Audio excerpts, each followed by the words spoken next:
John Phillips of the Mamas and the Papas is an example of a musician who abused his power while at the height of his fame.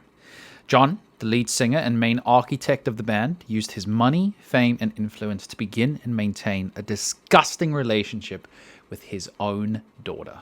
This story is vile. John Phillips was born in 1935, and in 1965 he starts the Mamas and the Papas alongside his then wife, Michelle Phillips, Denny Doherty, and Cass Elliot.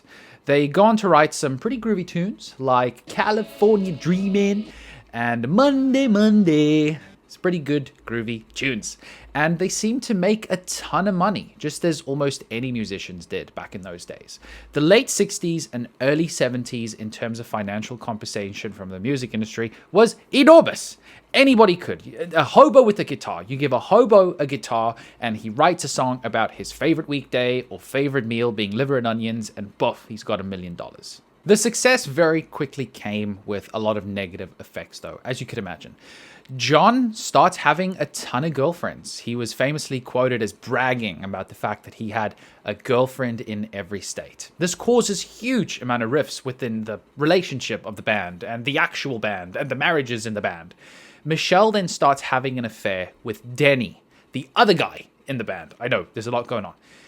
John and Michelle together. John starts having affairs. Michelle then has an affair with Denny, who is the husband of Mama Cass. Lots of negative things happening within the band.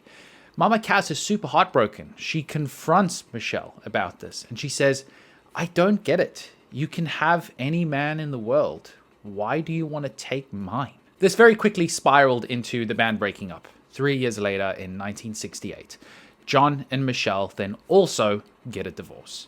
And this is where things get really weird. The band members go their separate ways, with John and Michelle having these huge 1970s Beverly Hills and Hollywood Mansion-style parties with massive celebrities like Marlon Brando, Stanley Kubrick, Jack Nicholson. What a time that must have been. Could you imagine living in that beautiful, picturesque era? Anyway, when in the late 1970s, John Phillips allegedly rapes Mackenzie Phillips, his daughter from a previous marriage, on the night of her wedding. I'm not going to put this into my words. I'm going to read out exactly what she said.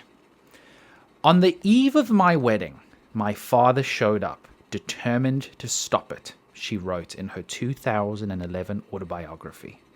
I had tons of pills, and Dad had tons of everything too. Eventually, I passed out on Dad's bed. My father was not a man with boundaries. He was full of love, and he was sick with drugs. I woke up that night from a blackout to find myself having sex with my own father.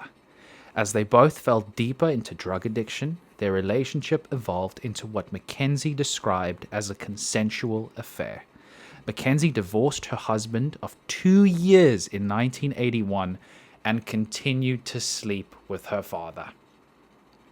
In the early 1980s, they toured together as the new Mamas and the Papas. Mackenzie would later describe her relationship with her father to Oprah Winfrey as a sort of Stockholm syndrome, where you begin to love your captor. I was a fragment of a person, and my secret isolated me.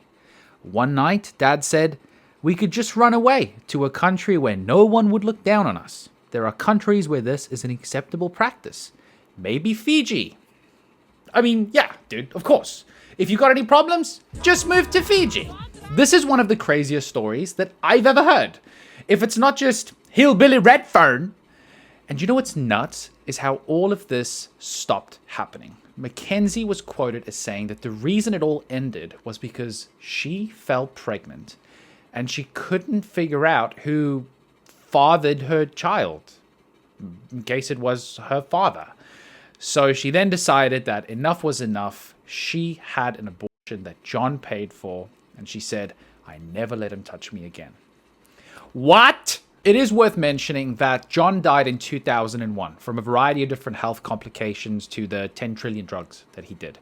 And Mackenzie only came forward with the story in 2009. And because of that, there's a lot of people that are on either one side, right? Some people are saying, of course, oh, I can totally see John having done that. He was a pervert, and I saw some of that behavior, just never explicitly, and it all makes sense now. And then people on the other side saying, no way, she's just lying. Of course you're only saving it for 8 years after he's died, because, then there's nobody to refute it. At the end of the day, the only two people who really know what happened is John and Mackenzie. I'm not going to put my opinion as to what I think happened there, but if it did happen, then I wish Mackenzie nothing but a really optimistic and bright recovery journey ahead. John, if it is true, then you're obviously in hell, and I hope you're cooking up spicy, bro.